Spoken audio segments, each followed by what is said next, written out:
ප්‍රිය ස්ථානයට. අපි යන්නේ බෝතලයට. බෝතලෙන් කලයට. එහෙම කිව්වා කියලා කලබල වෙන්න නම් එපා.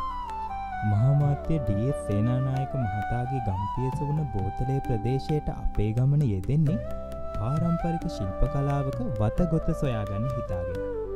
ඈත ගම්බිම්වල සැඟවීගෙන යන අස්පර්ශනීය උරුම සලකුණු සොයාගෙන යන්නේ අපේ කණ්ඩායමත් එක්ක දැනගන්නට කලයක වතගොත.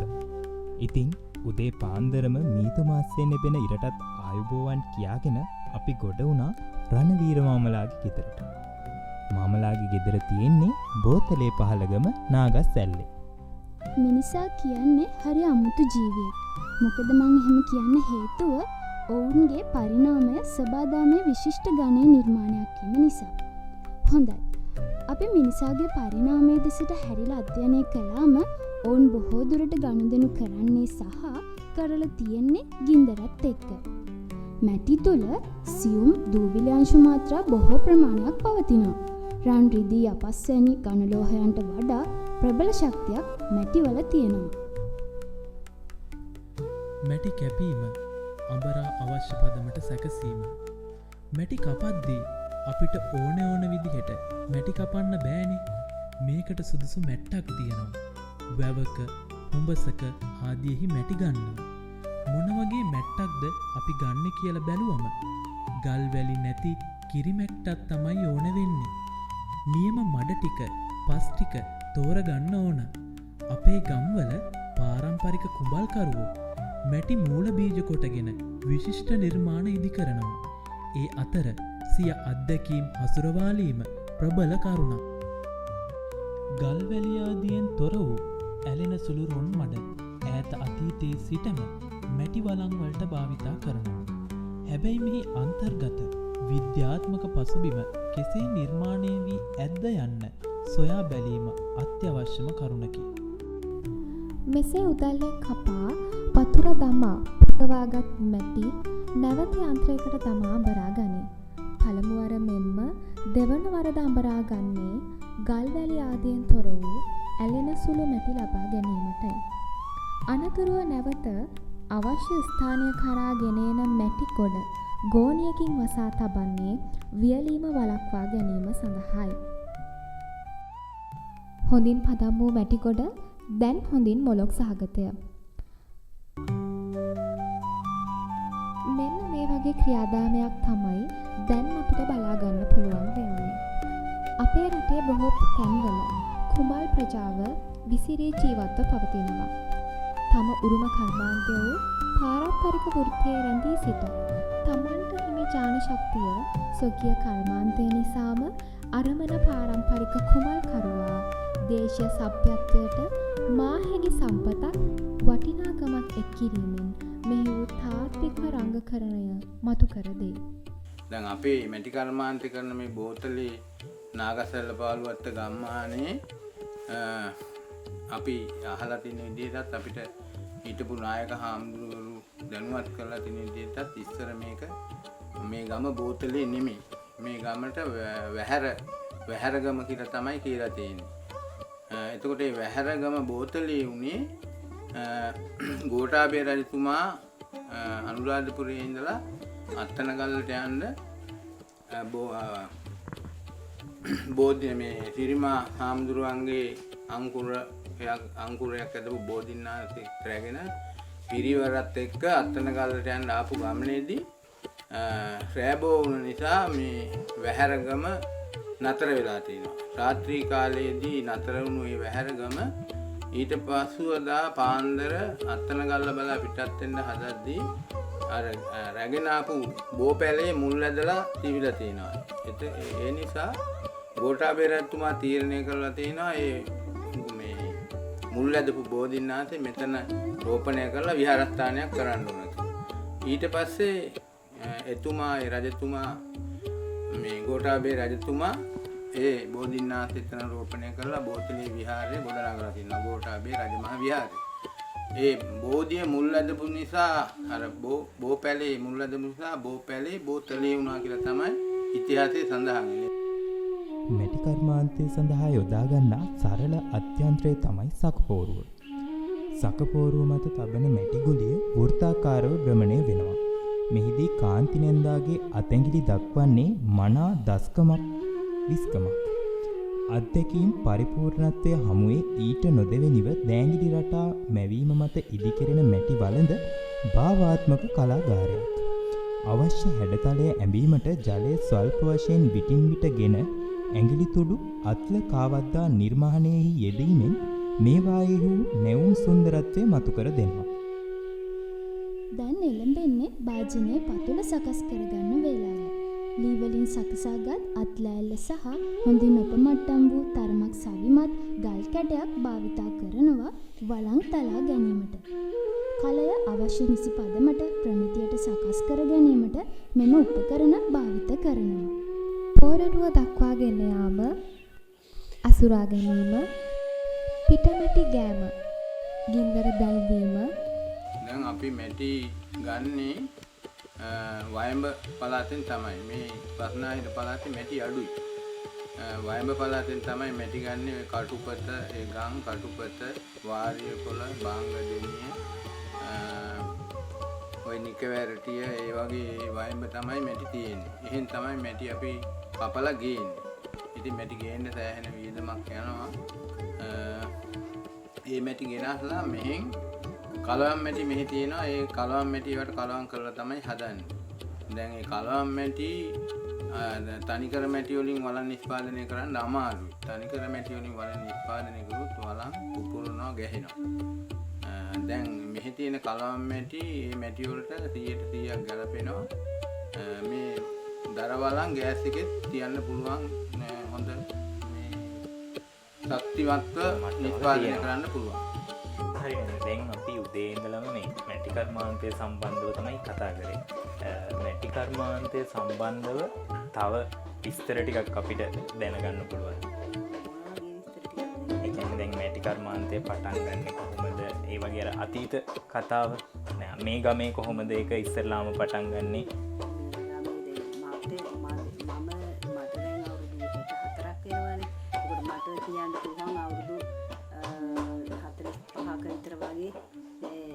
කියන්න පුළුවන්.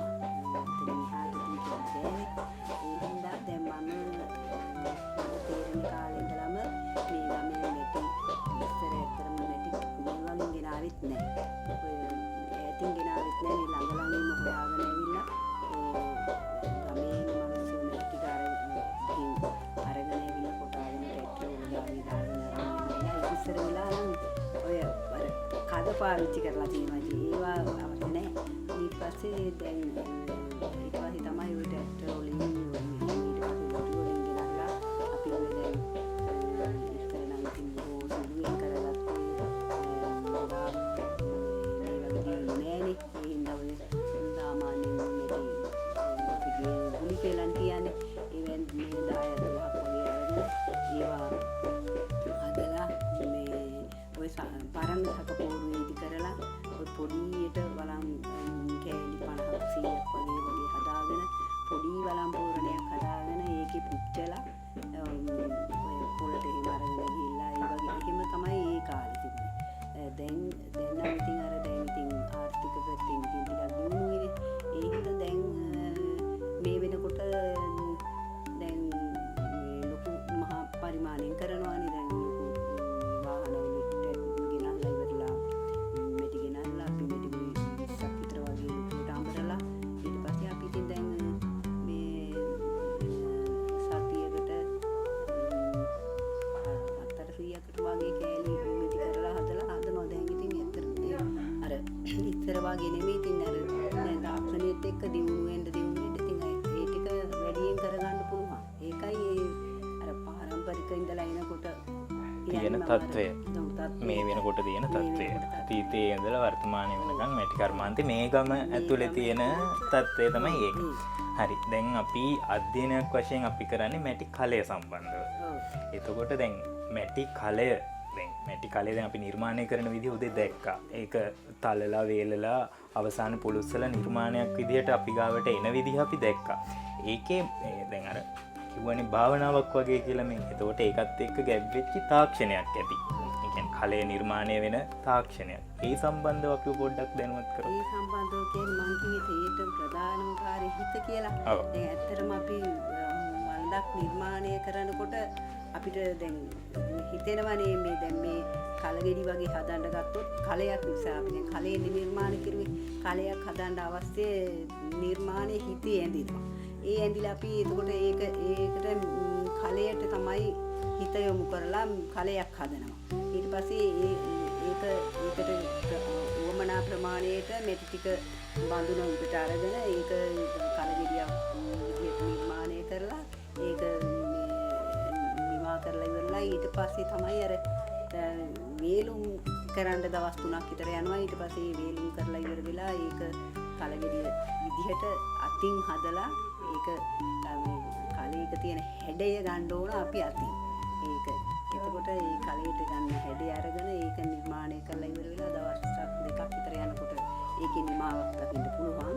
ඊට පස්සේ ඉතින් ඒක වේලලා වුණාට පස්සේ තමයි පෝරණුවට අඩු කරන්නේ. එතකන් ඉතින් ඔබ 4-5 ගමනක් අතර ගන්න ඕන. ඒම අරගෙන ඉතින් පදම් කර කලේ හැඩේ එනකම්ම ඉතින් අපි ඒක හදන්න ඕන. ඔව් එතකොට ඒ කියන්නේ දැන් අපි වළඳක් නිර්මාණය වෙනවා දැකලා අවසාන නිර්මාණය දකින්න එකට අපි නොදකින සංකීර්ණ ක්‍රියාවලියක් තියෙනවා. අපි ඒක ගැන තමයි මේ කතා කරන්නේ. වෙන මහන්සිය ඒ ක්‍රියාවලිය පිළිබඳව තමයි කතා කරන්නේ. දැන් අර මම දැනුවත් මේ මැටි වළං නිෂ්පාදනය කිරීමේදී ඒවට අදාළ ප්‍රමාණයන් තියෙනවා. දැන් අපි ඒක හඳුන්වන මම හිතන්නේ 4 වෙනි 3 වෙනි 5 වෙනි මේ විදිහට.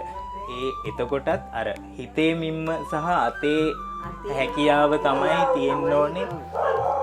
ඒකේ මේවා එක අපි හරියටම දැනගන්න. ඔව් හරි. එතකොට දැන් අතීතයේ ඉඳලා වර්තමානයේ වෙනකන් තත්ත්වය අපිට නැන්ද පැහැදිලි කරන්නේ. දැන් මේ සම්බන්ධව තියෙන ගැටලු මොනවද? මේ වෙනකොට මැටි කර්මාන්තය ඉදිරියට කරගෙන යන්න මේ ඕගොල්ලන්ට ඇවිල්ලා තියෙන ගැටලු ඔබේ අදහස මොනවද? මගේ අදහස නම් මැටි කර්මාන්තයේ ඇත්තටම අපිට කරගෙන යන්න තියෙන ගැටලු නම් ඉතින් රාශියක් තියෙනවා. අපිට ඔය ප්‍රධානම ගැටලුව මැටි ගන්න එකනේ. ඒවා ඒකට කලවම් මැටි අරවම ඒවා ගන්න එක අමාරුයි. අපි හොයාගන්න තියන්නේ නේ. දැනටත් අපි ගේන්නේ කුරුණෑගල දිස්ත්‍රික්කයේ ඔය කටුපොත කියන තියෙන මැටි තියෙන පැති. ඒ පැති වලින් මැටි අරගෙන ඉන්නේ. ඒ අරගෙන ඇවිල්ලා මේ ළඟකින් කොහෙන් හරි කලවම් මැටි ටිකක් හොයලා ඒක හරි දුෂ්කරයි. ඇත්තටම දුෂ්කරයි. ඒ කරලා ඉවරලා තමයි අපි මැටි හදාගන්නේ මේ කරගන්නේ. ඉතින් අපිට ඒක තමයි හුඟක් තියෙන ගැටලු. වෙළඳ පොලේ ගැටලුව ලොකුවට නන්නේ. දැන් ඒ ඉස්සර නම් තිබුණා. දැන් එහෙම නෑ. දැන් සීසන් දෙකයිනේ අපට අහුවෙන්නේ බා. දෙසැම්බර් සීසන් එකයි අප්‍රේල් සීසන් එකයි. ඒ සීසන් දෙකට අපිට සාමාන්‍යයෙන් පුළුවන් කියන්නේ අපි නිෂ්පාදනය කරන්නේවත් මදි වෙන කාලෙකුත් තියෙනවා. ඒ කියන්නේ මදි වෙන ඉල්ලුමට සරිලන සැපයුම මදි වෙන කාල තියෙනවා. එතකොට ඉතින් තව ඔය අනික් අයගෙනුත් අරගෙන මේවා කරලා කොහොම හරි ඉතින් ඒක කර්මාන්තය තුළ සාමූහිකත්වය කියන එක ගමේ තියෙනවා. ඒ කියන්නේ අපිට අඩුපාඩු වෙන දෙයක් අනිත් අයත් එක්ක හුවමාරු කරගෙන ඒක අර සාමූහික ක්‍රියාවලියක් විදියට වෙනවා.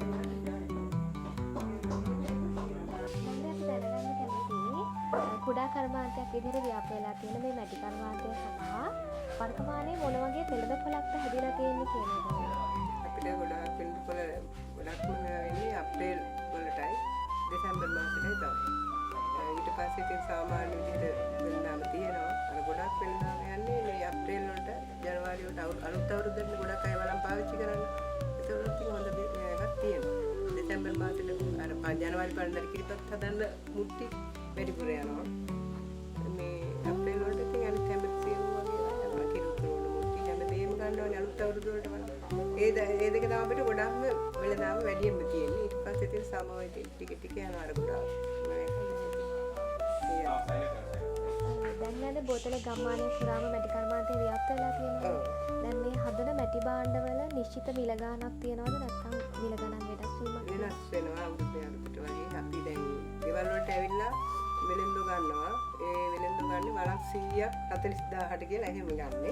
එතකොට මේ වළං 100ක් කියන්නේ මේ වර්ගයෙන් කෑලි 5ක් දෙනවා. මේකේ 500ක් තමයි 100ක් වෙන්නේ.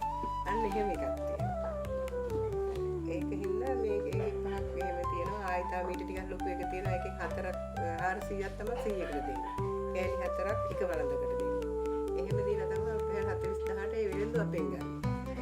ඉතින් එතකොට අර ගොඩක් වෙළඳ පොලේ අය තමයි මේ ලාභ ගන්න හදන අයට වැඩි. දැන් මෙයාලා අපිට මේක රුපියල් 100 නේ වෙටෙන්නේ. එයාලා මේ 150 ඒගොල්ලෝ විකුණනවා. ඒ වගේම නැද්ද මේ වගේ මැටි බාන්න මොන වගේ වෙළඳපොළ ඉලක්ක කරගෙනද කියන්නේ සාමාන්‍ය වෙළඳසල්ද නැත්නම් පොළවල් වලට යනවා. වරන් වෙනම කඩ තියෙනවා. ඒගොල්ලෝ ඒ කඩ වලට දාපුවම ඒ අවුරුද්දට එහෙම යනවා එහෙම තියෙනවා. අපි ගොඩක් පොළවල් වලට තමයි එන්නේ. අපිට ඒකවල පොළවල් වලින් අපි කරනකොට අපිට ටිකක් ලාභයක් තියෙනවා. ඒ වගේම නැද්ද වර්තමානයේදී මේ වෙළඳ මේ කර්මාන්තය දියුණු කරන්න මොන වගේ සහයෝගයක්ද රජයෙන් සහ අනිකුත් ආයතන වලින් ලැබෙන්නේ? මේ මෙතන ලොකුවට ඉතින් රජෙන් කියලා දෙයක් ලැබුණේ නැහැ. අර අපිට ඔය සකපෝරුව එහෙම හම්බුණා. සීට් එක හම්බුණා වෙන ඉතින් මොනවද මේ අපේ මේකෙන් තමයි ඉතින් ගොඩක් කරගෙන යන්නේ.